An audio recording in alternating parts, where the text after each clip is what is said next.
Hi everybody, it's great to be back here again at Itamar. It's not Friday, it's Motzei Shabbat. Shabbat was over just about, what it was, an hour ago, a little less than an hour ago.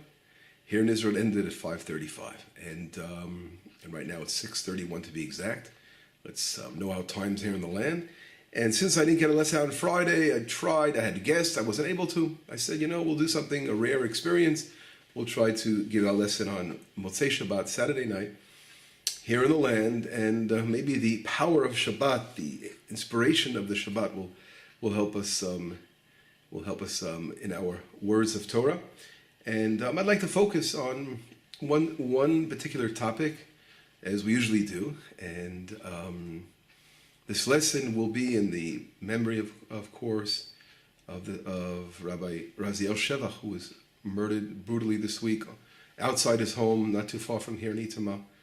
In a drive-by terrorist attack, and this will be for the uplifting of his soul, this lesson. I want to talk about a Gemara, a passage in the Talmud first, which is brought down in Sanhedrin 111.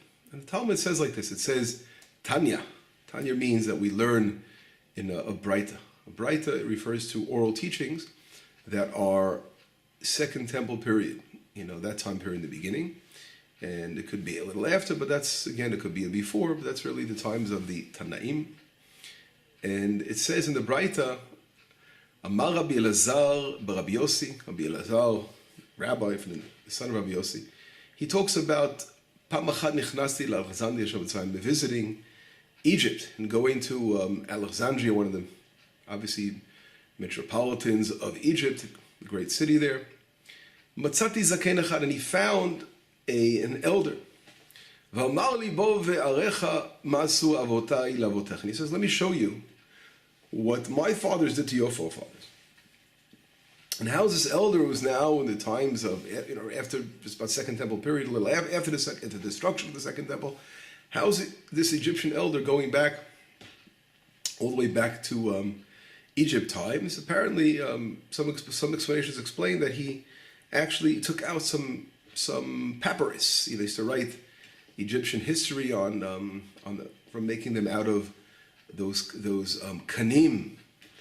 We say in Hebrew the kanei suf, the reeds. And they actually would make paper out of that. We know whatever it was. He was showing him a history book, or perhaps he showed him some remnants of things that actually existed. And he says he's giving examples. Mehem tibu bayam. He goes, look at how it talks about how they drowned your children. Your forefathers, and they killed them by sword, and they used them inside for building material. In other words, if the Jews weren't able to come up with the proper quota of bricks because they didn't have enough straw, they'd actually throw children. It was like a terrible genocide. Besides the slavery, some people don't pay attention to that went on in Egypt. So this is what the Egyptian is boasting about as he talks to this rabbi back then, again in post Second Temple.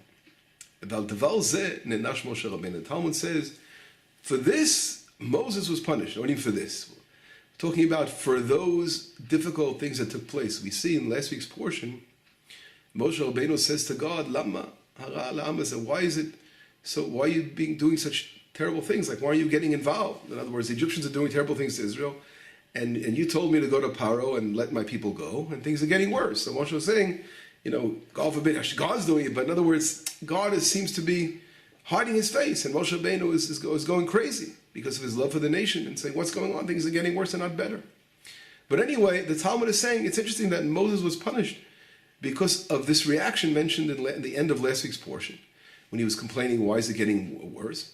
And then the Talmud goes on to teach us, and it says, since I began to go to Paro, it's getting worse. So he said, so God says to Moshe Rabbeinu, Chaval al da'avdin velo mishtachin. It is so misfortunate for those who are no longer with us, that have passed. And God is, of course, referring to the forefathers that are no longer here anymore. Why? And he says, Hare kama pamim nigleiti al Avraham, Yitzchak v'Yaakov be'el Shaddai. How many times did I appear to Abraham, Isaac, and Jacob with the name El Shaddai? El Shaddai refers to God that appears in nature, how God controls all of nature. And he says, I appeared to them with the name El Shaddai. V'lo hiru al midotai, but they had no complaints. They They never said anything. They never came out with a statement, why is it bad for me? V'lo amru li ma shimcha. They didn't ask me my name. Amalti l'Avraham, and now the Talmud's giving examples. I said to Abraham, Kum italech ba'aretz le'okav v'lochva, go and travel in the land from length to width. Ki lecha, because I've given the land to you. In other words, God promised to give Abraham the land of Israel. Bikesh makom likbor et Sarah. But what happens? Abraham looks for a place to bury his wife Sarah. V'lo matzah, he couldn't find a place to bury his wife Sarah. Why? Because it was controlled by the Canaanites. Ad shekana b'arba'amot shekel kesef, until he purchased a field to bury his wife for 400 silver, a weight of 400 silver, of a weight of 400 silver. It's not exactly coins at that time, so I'm not saying coins, but their currency was weight, literally weight of metal weight.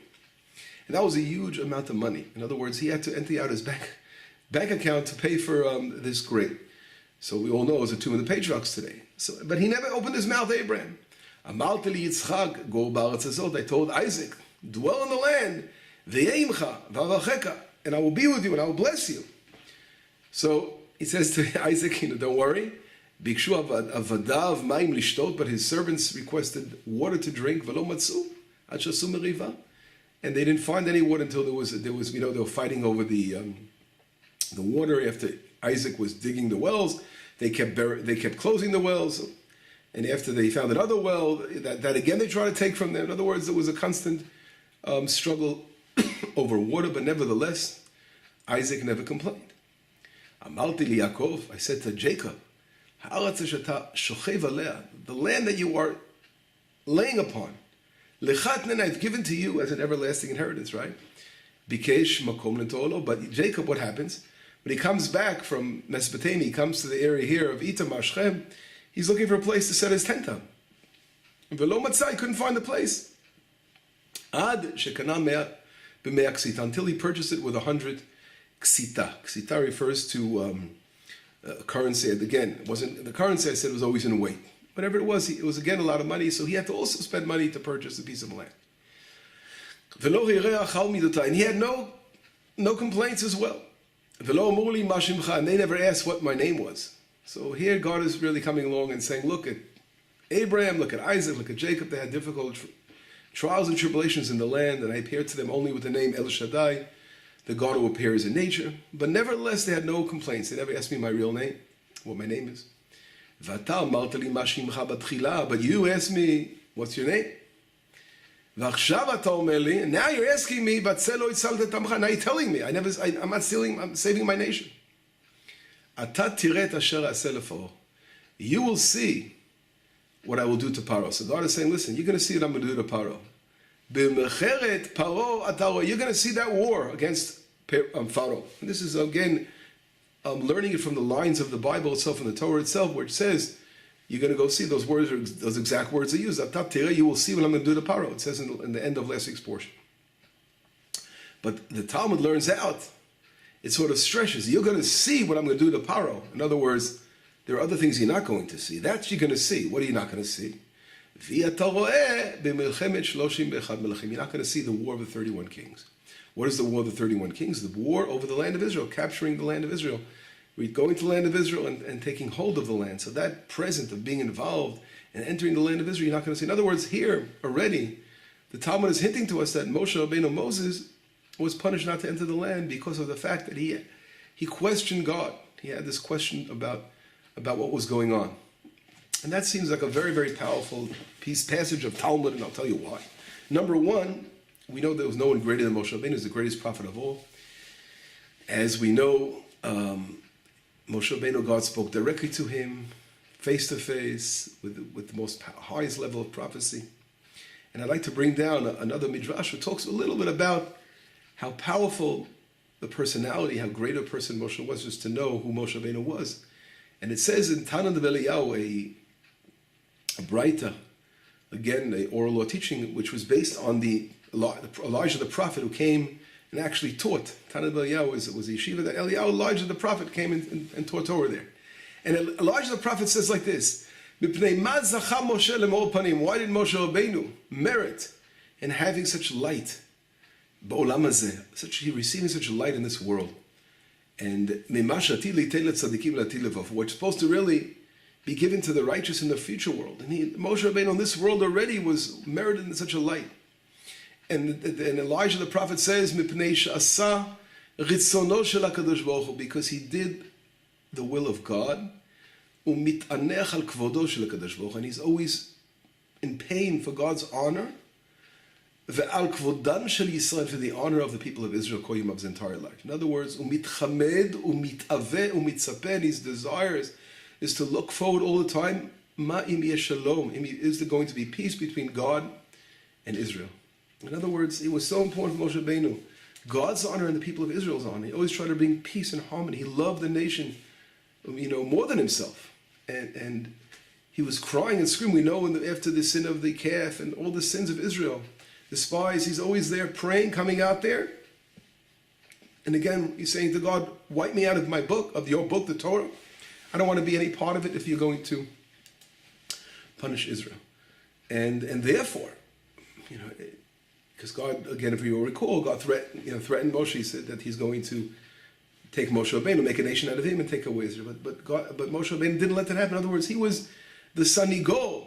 The Sanigo means that the defense lawyer for Israel all the time. He was the defense lawyer. So in this situation, how do we expect Moshe Rabbeinu to act when people are being killed, people are being thrown into the Nile River, they're being slaughtered, the genocide is going, using him to build bricks? How could he not scream to God, what's happening? Help me. And that's one thing. On the other side, we see even more. We see also how the Torah itself says in the portion of Balotcha, the portion of lighting the candles, and in the book of Numbers, we see where Miriam, I think it's chapter 12, where Miriam and Aaron are speaking about Moshe Rabbeinu. They're talking about the wife he took from the Ethiopian area, Cush. And God right away says to them, why weren't you afraid to talk about my servant Moshe Rabbeinu? In other words, they were talking about the level of prophecy, and God right away defended, and Miriam was punished with the leprosy, etc. All familiar with that. In other words, it's so careful how we relate to Moshe, the greatest of all prophets. And we know no one's going to ever be like Moshe Rabbeinu, right? Messiah, when he comes along, and that soul's coming down, it's going to be almost like Moshe Rabbeinu, as they say, the Rambam Maimonides talks about that. But whatever it is, no one will ever be like Moshe Rabbeinu. If that's the case, how could, again, the Talmud learn out? Now, the Talmud, no one has a license to criticize Moshe Rabbeinu. We're regular human beings, right? The Talmud is the oral teachings, right? So the Talmud itself, it's not like the rabbis there are criticizing, God forbid, a leader of Israel. But the beauty of Torah is that the Talmud, when it teaches the oral teachings, we see that they learn out behind the lines, between the lines, that there is some kind of criticism here. And that's what they're teaching us from oral traditions. This is a punishment for Moshe for his reaction to God, because God says, we see that God reacted very powerful in that situation. You're going to see, I prepared before Abraham, Isaac, and Jacob with El Shaddai, with that name. I didn't make known to them, I didn't appear to them through the name of the four-letter name of God, Yud-Kei Vav-Kei, etc. So we see right there very clear that God is angry here. It doesn't say the word angry, but in those spiritual terms, understand what's going on, that there's an issue here. And that's what the Talmud is picking up on. What is this issue? So that's what we're learning here. So it's very important to put that down. No one's criticizing on our level Moses, but we're doing it on a very high level of understanding this is God teaching us a lesson here from the Torah. So again, but this question anyway, nevertheless, the criticism is a little difficult, as I began to bring, because of the fact that Moshe Rabbeinu's situation was very difficult. Again, as I mentioned, people were dying, people were being killed. And if we look at the examples the Talmud brought down for Abraham, Isaac, and Jacob, what were the examples? Okay, Abraham was looking for a place to bury his wife Sarah. Isaac was looking, had an issue fighting over water. And Jacob wanted a place to set his tent. Okay, but it's still not at all comparable. It's not at all on the same level, because no one was being killed over there. They had difficulties, they had struggles, but Moshe Rabbeinu's struggle was over life and death. And here, they had difficulty of getting water, whatever it was, okay, finding a place to bury, but it still wasn't the same level. So why is it seemed to be the Talmud is comparing, look over here, the amazing faith of the forefathers, they didn't open their mouths at all, but it doesn't seem to be the same level of suffering that would cause someone to scream and to cry out. So why is it making that comparison? Not only that, if I were to think of examples, to bring down, in the Talmud, to bring down examples of trying to compare what Moshe Rabbeinu was going through to what the forefathers went through, I would bring out different examples. What examples would you all bring down? Exactly. Think about, God told him to take his only son, Abraham, to take Isaac and to offer him up on the as the offering. How much pain does a father have to take his son to offer his own son? So that wasn't brought down, right? Or the battles, Abraham went to battle, that was also difficult. The dangers of going to battle when they kidnapped his nephew, Lot. So those examples weren't brought down. It brought down an example of finding a place to bury his wife. That's number one. And if we look the same thing at Isaac himself, he was the one who was supposed to be offered. And that was a very difficult trial and tribulation. Till ended, they found, instead of him, right, they found the goat, whatever it was, the ayil, the sheep. But if you think about it, until that happened, he thought he was going, right? So that was a big trial and tribulation for him as well. But it didn't mention that. It mentioned the water problem, which was also difficult. And as well as Jacob. Jacob had to go set up a tent. Setting up a tent, I would have brought, what would we bring up about Jacob? We would have brought the selling of Joseph. Mechiyat Yosef, that was how powerful so many years was Jacob had to live in a situation where he thought his son was slaughtered and killed. It's a life of misery. When you think a child, God forbid, something that happened to a child. So, okay, at the end, thank God, things worked out for the best, but when they were going through these trials and tribulations, it seemed like it was over. So why doesn't the Talmud make the comparison of things that seem to be on that level with Moshe Rabbeinu, life and death level? And the answer to this question, I think, is a very, very important concept we have to understand.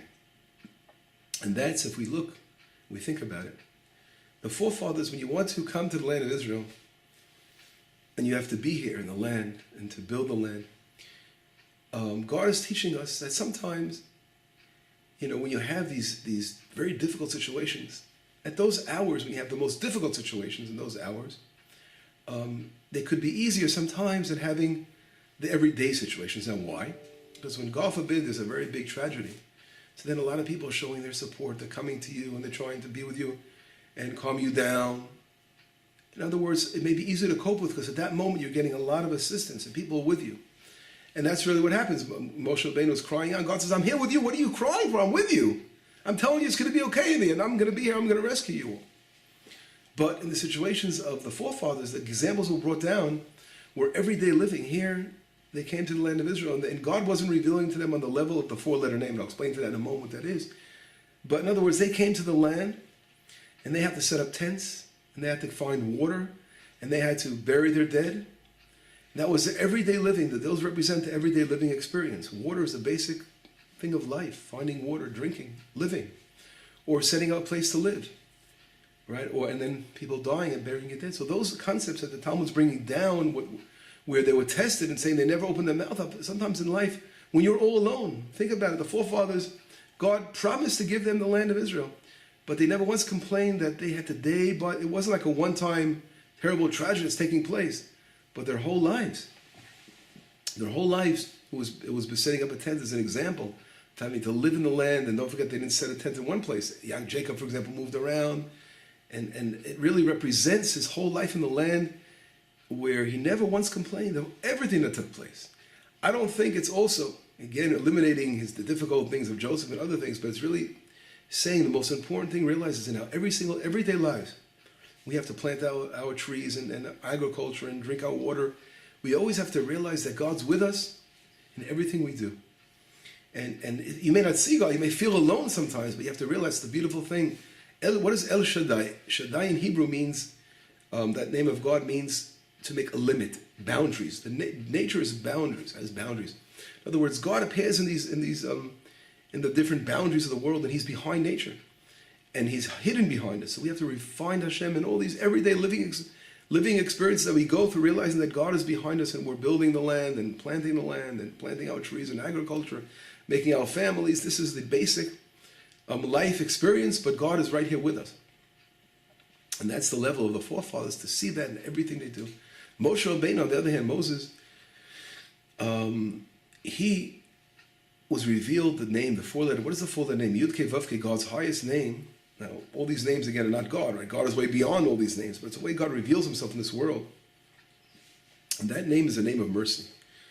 That's the highest prophetic name that appears. Yud Kei Vav Kei.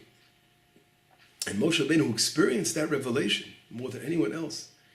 So God was saying, here I am with you, you're not alone. You're not alone. Here you are. You feel that. In other words, he had that backing.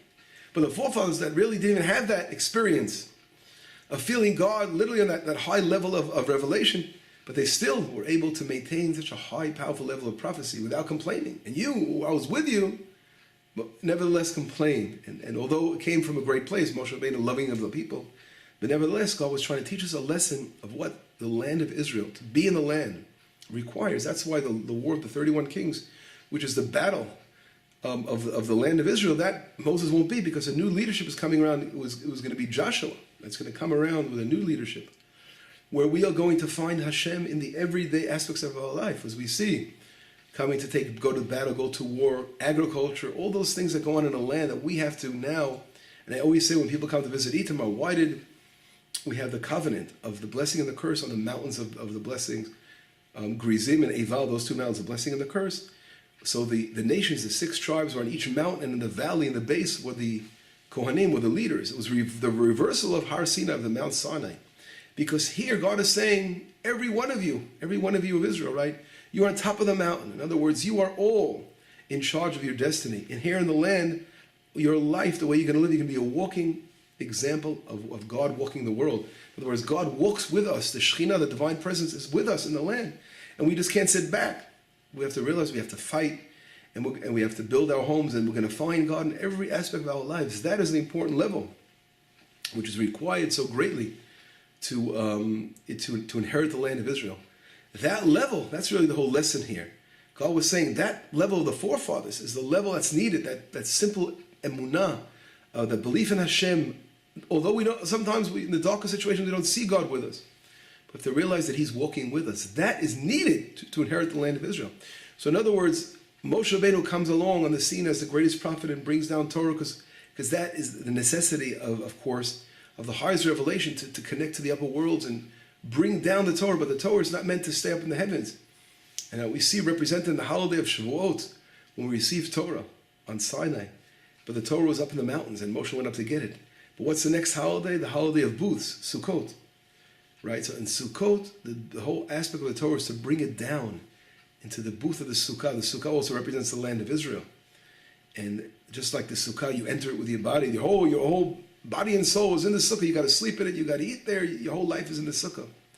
The same thing in the land of Israel. By entering the land, you're bathing yourself in the land of Israel, God's holy land, bringing down the Torah to the land. That really is represented in this whole concept of what the forefathers were teaching. And this, Moshe Rabbeinu brought the first aspect of the Torah on Sinai, but bringing the Torah into the land and applying it, that was a level of Joshua.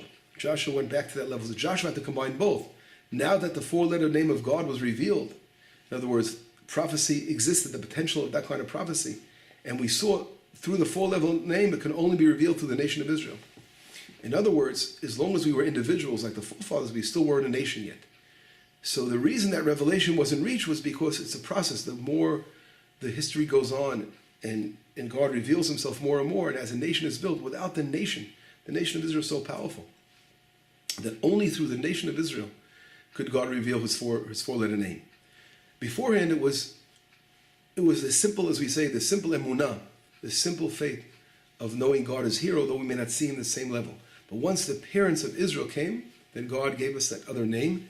And of course, Moshe Rabbeinu, that's why God was saying, you got the other name, how could you react in such a way? I'm with you. But nevertheless, we said it stemmed from his love. And therefore, the next stage after that is again to return to the emunah of the El Shaddai, the level of our forefathers, which is a level of seeing God in the most hidden miracles there are, combining both. In other words, there are outright miracles, and in everyday lives, the hidden miracles is what acquiring the land is all about. In the future, we're going to see both worlds combined together. In other words, the world of Moshe Rabbeinu reveals the full name of God together with the hidden miracles, it's sort of a combination. We're going to have that highest level of faith and revelation. On the other hand, we're going to have the understanding in every aspect in our lives. We're going to see Hashem there walking with us. That's a very high level we're going to reach. And here we are in the land of Israel. It's beginning to reveal itself. We feel it. You're in the land. You just feel the powerful energy of spiritual energy of the land as we build and as we grow here in the land. And we have a tremendous blessing to live here in Itamar and to see before our eyes how the land is growing and flourishing and building, although we're having these struggles throughout the years of terrible terrorist attacks and enemies coming against us and the world coming against us, trying to say we don't belong here. But at the end, we walk with God. Our job is to walk with Hashem, to see God in our lives, and if even we go through difficult situations, to realize that we have to go forward and never turn back, and never think that God has left us. God will never leave us. He'll always be walking with us. And this is a great lesson of our forefathers. God is always walking with us. And God willing, as we continue to build here, Israel, the Shomron, Samaria, we will see tremendous light and tremendous blessing in the near future. Have a wonderful week, and it was great to be back with you all. I just want to end. This was not a golf bit of criticism to Moshe Rabbeinu, but the Torah is, again, revealing two levels of leadership and what was so special about the forefathers and what is needed to acquire the land of Israel. But anyway, have a wonderful week. Bye-bye.